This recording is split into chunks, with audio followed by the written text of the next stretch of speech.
Hello friends, एकम study point में आपका स्वागत है। मैं आपके साथ मिस्टर शुभम कौशिक। मैं आपको अंग्रेजी लैंग्वेज का सबसे इम्पोर्टेंट पार्ट्स ऑफ स्पीच का सबसे इम्पोर्टेंट भाग नंबर 1 पर जो आता है, आप समझ रहे होंगे मैं किसकी बात कर रहा हूँ। मैं बात कर रहा हूँ नाउन की।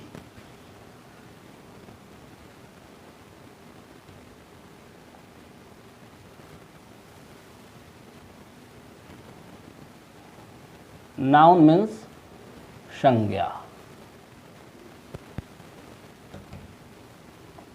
तो फ्रेंड्स, हम पढ़ेंगे नाउन को। नाउन क्या है? नाउन होती है संज्ञा। सबसे पहले हम क्या जानेंगे? सबसे पहले हम जानेंगे इसकी डेफिनेशन।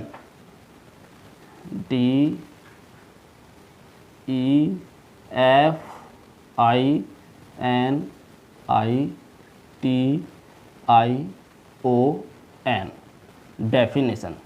तो फ्रेंड्स, आप डेफिनेशन की परिभाषा भी देख लीजिएगा। आपने कहीं कहीं इसमें आई की जगह ए भी पढ़ा होगा, लेकिन जो शुद्ध स्पेलिंग है वो डेफिनेशन की ये है। Definition DEFINITION, definition. डेफिनेशन का अर्थ आप जानते होंगे, परिभाषा। सबसे पहले हम परिभाषा पढ़ेंगे नाउन को जानने के लिए, क्योंकि परिभाषा इंपॉर्टेंट होती है। परिभाषा हो गई, a noun is the name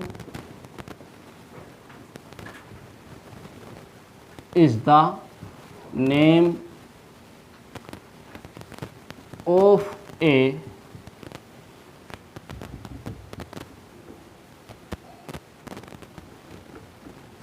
person, place,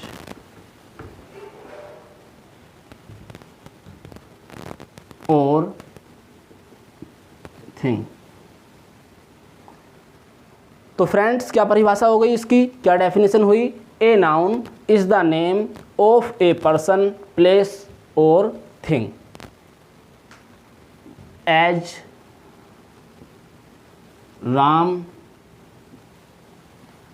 book, Agra.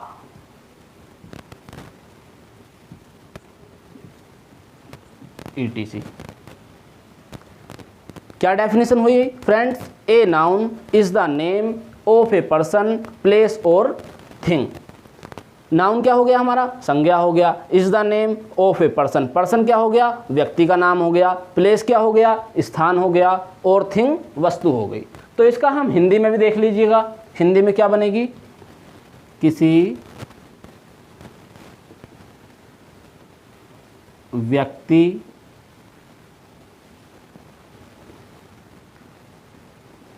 स्थान या वस्तु, किसी व्यक्ति, स्थान या वस्तु के नाम को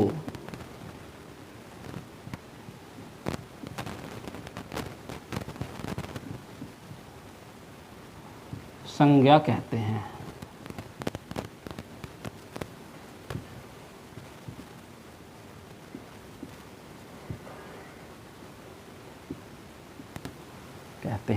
जैसे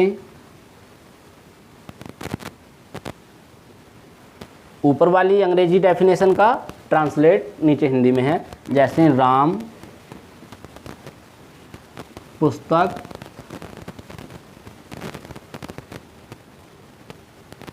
आगरा।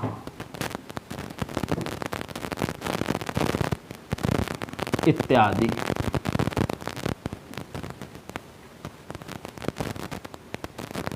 तो फ्रेंड्स, एक बार हम और नज़र डालेंगे। A noun is the name of a person, place और thing as Ram, book, Agra, ETC। Noun संज्ञा हो गई। Noun is the name of a person. Person हमारा किसको बोलेंगे? व्यक्ति के नाम को बोलेंगे। प्लेस बोलेंगे स्थान के नाम को। और थिंग बोलेंगे वस्तु के नाम को। हमने तीनों उदाहरण नीचे लिख दिए हैं और नीचे इसकी हिंदी में भी हमने इसको ट्रांसलेट कर दिया है। अब हमने हिंदी में क्या ट्रांसलेट किया है? नाउन को किसी व्यक्ति, स्थान या वस्तु के नाम को संज्ञा कहते हैं। जैसे राम, राम हमारा व्यक्ति का नाम हो गया। पुस्तक हमारी वस्तु हो गई और आगरा हमारा स्थान हो गया। इत्यादि। इसके अलावा जितने भी नाम होंगे सब हमारी संज्ञा के अंतर्गत आएंगे, यानी कि नाउन के अंतर्गत आएंगे। कोई भी वस्तु होगी वो सब हमारी नाउन के अंतर्गत आएगी, और कोई भी स्थान का नाम होगा वह भी हमारे नाउन में ही आएगा, हम उसको नाउन में ही काउंट करेंगे। इतनी बात सभी के समझ में आ गई होगी कि क्या है हमारी ये डेफिनेशन नाउन की। नाउन संज्ञा, नाउन जो है हमारा पार्ट्स ऑफ स्पीच का, यानी कि हमारी भाषा का सबसे पहला भाग है नाउन संज्ञा। शब्द देखने में बहुत छोटा है, नाउन शब्द देखने में बहुत छोटा है, लेकिन इसका विस्तार, इसका यूजेस और इसका बोलचाल की भाषा में भी प्रयोग काफ़ी विस्तृत है, काफ़ी ब्रॉड है। कैसे? जैसे हमने इसकी परिभाषा में हमने लिख दिया किसी स्थान या वस्तु के नाम को संज्ञा कहते हैं। नीचे हमने 3 उदाहरण भी दे दिए, क्योंकि ज़्यादा लंबा उदाहरण देना संभव नहीं होता, हमने 3 उदाहरण दे दिए। क्योंकि राम हमारा व्यक्ति का नाम आ गया, इस वस्तु के नाम पर हमारी पुस्तक आ गई, और स्थान के नाम पर हमारा आगरा आ गया। किसी भी गांव का नाम, शहर का नाम सब कहाँ आएगा? हमारा स्थान के नाम में आ जाएगा। कोई भी वस्तु है, भाई मेज़ है, पुस्तक है, कॉपी है, पेन है, ये मार्कर मेरे हाथ में है, ये क्या है? ये भी क्या है? एक वस्तु है। इस बोर्ड पर हम लिख रहे हैं, हम इसका प्रयोग कर रहे हैं, ये क्या है? ये भी हमारी एक वस्तु है। मैं हूँ, मैं क्या हूँ? मैं संज्ञा हूँ। आप लोग सभी क्या हो? आप क्या हो? आप सभी एक संज्ञा हो। अब इसके बाद हम चलेंगे, इतनी बात सभी के समझ में आ गई, क्योंकि ये तो बहुत प्राइमरी लेवल की बात है। नाउन की डेफिनेशन क्या है? ये ऐसा मान लीजिए कक्षा 4th का बच्चा या 3rd का बच्चा सीख जाता है। 3rd का भी नहीं, 4th का तो सीख ही जाता है, और 4th में भी कोई नहीं सीख पाया तो 5th में सीख जाता है। तो ये तो बहुत ही सबसे प्राइमरी लेवल की बात है, बहुत ही ईजी चीज़ है अगर आप इस पर थोड़ा गौर दोगे। अब हम इसके बाद आते हैं इसके काइंड्स पर, क्योंकि फ्रेंड्स इसके काइंड्स भी हैं। नाउन, मैंने बताया था ना कि नाउन देखने में शब्द बहुत छोटा है, लेकिन इसका विस्तार काफ़ी है। तो अब हम इसके काइंड्स के बारे में जानेंगे। काइंड्स क्या हैं हमारे? Kinds of noun. इसका अर्थ सभी समझते होंगे। काइंड्स मीन्स प्रकार, ऑफ मीन्स काफी के लिए आता है, और नाउन संज्ञा, यानी कि संज्ञा के प्रकार। इसके 5 प्रकार होते हैं। Number 1 proper noun.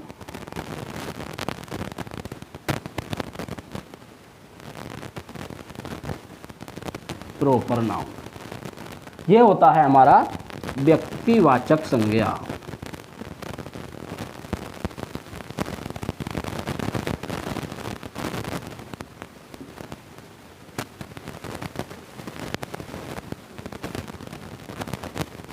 तो फ्रेंड्स आप सभी समझ गए होंगे अब हम किसकी बात कर रहे हैं। अब हम नाउन के काइंड्स की बात कर रहे हैं, यानी कि नाउन के प्रकारों की। तो सबसे पहला प्रकार आता है हमारा प्रॉपर नाउन, यानी कि व्यक्तिवाचक संज्ञा। इसकी हिंदी क्या होगी? व्यक्तिवाचक संज्ञा। नंबर 2 पर हम पढ़ेंगे कॉमन नाउन।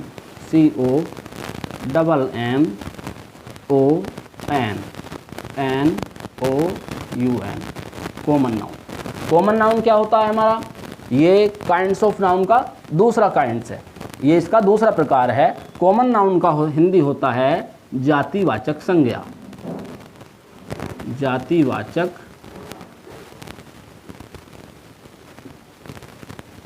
संज्ञा। जातिवाचक संज्ञा 2 हो गए।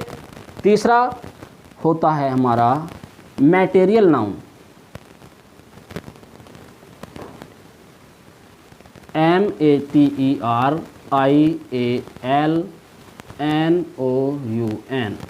Material noun. मैटेरियल नाउन की हिंदी होती है फ्रेंड्स पदार्थवाचक संज्ञा। पदार्थवाचक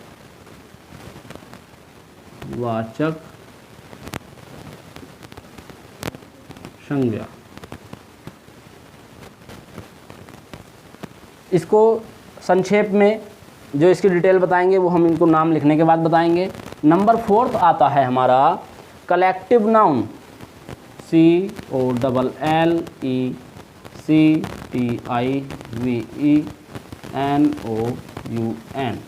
कलेक्टिव नाउन होता है समूहवाचक संज्ञा। समूहवाचक संज्ञा।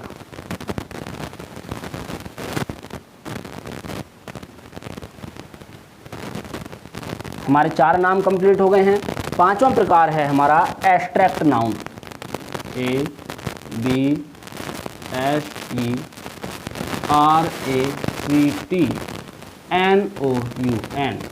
एब्स्ट्रैक्ट नाउन की स्पेलिंग सभी ध्यानपूर्वक देखेंगे, इसमें बहुत लोग मिस हो जाते हैं।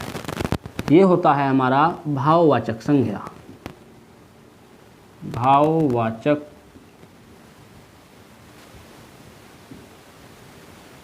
संज्ञा। तो फ्रेंड्स देखिएगा, हमने इसके 5 प्रकार बोर्ड पर लिख दिए हैं और अब हम इनकी डिटेल के बारे में भी थोड़ा थोड़ा समझेंगे और जानेंगे। तो हमारे क्या हो गए, ये काइंड्स ऑफ नाउन हो गए, जिसका हमने बताया था कि 5 प्रकार के होते हैं। पहला प्रकार हमारा प्रॉपर नाउन हो गया, दूसरा कॉमन नाउन हो गया, तीसरा मटेरियल नाउन हो गया और चौथा कलेक्टिव नाउन हो गया और 5वां है हमारा एब्स्ट्रैक्ट नाउन। एब्स्ट्रैक्ट नाउन देखिएगा, अंग्रेजी भाषा में सबसे बड़ी बात यह है कि इसमें अपवाद बहुत हैं। अक्षर साइलेंट होता है, आवाज़ कहीं किसकी कुछ निकलती है, अक्षर उपस्थित हो तो उसकी आवाज़ नहीं निकलती और उपस्थित ना हो तो भी उसकी आवाज़ शब्द में, वर्ड में निकलती है। तो ऐसे ही एब्स्ट्रैक्ट नाउन है। एब्स्ट्रैक्ट नाउन में बी की आवाज़ साइलेंट है, यानी कि बी हमारा साइलेंट है। सभी मित्र जानते होंगे इस बात को, तो इसलिए इस पर थोड़ा सा ध्यान दे लें। सबसे पहला है हमारा प्रॉपर नाउन। इसको होता है व्यक्तिवाचक, जिससे किसी व्यक्ति विशेष की पहचान हो, वह होती है हमारी व्यक्तिवाचक संज्ञा। क्या हो गया, व्यक्तिवाचक संज्ञा। जैसे राम, मोहन, सोहन, गीता, सीता, तो ये क्या हो गया, सब हमारा व्यक्तिवाचक संज्ञा हो गए। नंबर 2 पे आता है हमारा कॉमन नाउन। कॉमन नाउन क्या है, जातिवाचक संज्ञा, जिससे किसी जाति विशेष का बोध हो, वह होती है हमारी जातिवाचक संज्ञा। जैसे dog, cat, tiger, girl, boy, elephant, ETC। भाई गर्ल क्या है, लड़की, लड़की किसी का नाम नहीं होता। लड़की क्या है, एक जाति है, अनेक लड़कियां होती हैं, उनके अलग अलग नाम हैं। अगर हम नामों पर जाएंगे तो वह हमारा प्रॉपर नाउन हो जाएगा। बॉय, बॉय भी हमारी जाति है। भाई लड़का कोई नाम तो है नहीं किसी का, लड़का एक क्या है, जाति है, एक जेंडर है। गर्ल भी क्या है, गर्ल भी जेंडर है। अगला आता है हमारा, हमने क्या बताया, डॉग, कुत्ता क्या है, कुत्ता भी एक जाति है। कुत्तों के नाम होते हैं, अगर हम नाम पर जाएंगे तो हमारा प्रॉपर नाउन हो जाएगा। और डॉग क्या है, एक जाति है। गाय हैं, गाय भी हमारी एक जाति है। टाइगर, चीता है, चीता कोई क्या है, एक जाति है। तो ये क्या होती हैं, हमारी जातियाँ होती हैं। जिससे किसी जाति का बोध हो, वह हमारी कॉमन नाउन कहलाता है। नंबर 3 आता है हमारा मटेरियल नाउन। देखिएगा, मटेरियल का मतलब होता है मित्रों, मटेरियल कहते हैं पदार्थ को। किस किस मटेरियल का इसमें प्रयोग होगा, वह क्या हो गया, हमारा पदार्थवाचक संज्ञा हो गई।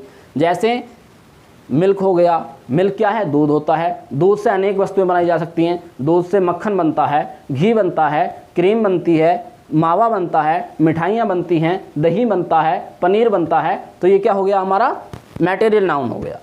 इसको हम अंग्रेजी में भी पढ़ लेंगे। भाई मिल्क हो गया, कर्ड दही हो गया, तो कर्ड भी हमारा मटेरियल नाउन के अंतर्गत आएगा। अगला होता है हमारा आयरन है। आयरन होता है मित्रों लोहा। लोहे से अनेक वस्तुएं बन जाती हैं। भाई मेज बन जाती है, कुर्सी बन जाती है। गोल्ड हो गया, सिल्वर हो गया, तो सब क्या है, ये हमारे पदार्थवाचक संज्ञा है। नंबर 4 पर आता है हमारा कलेक्टिव नाउन। ये होता है समूहवाचक संज्ञा, जिससे कि समूह का बोध हो, वह हो गया हमारा समूहवाचक संज्ञा। अब मित्रों समूहवाचक क्या हो गया, जैसे फेयर है, मेला, फेयर बोलते हैं मेले को, FAIR। तो मेला क्या है, हमारा कलेक्टिव नाउन का उदाहरण है, बहुत अच्छा उदाहरण कलेक्टिव नाउन का। क्राउड हो गया, CROWD।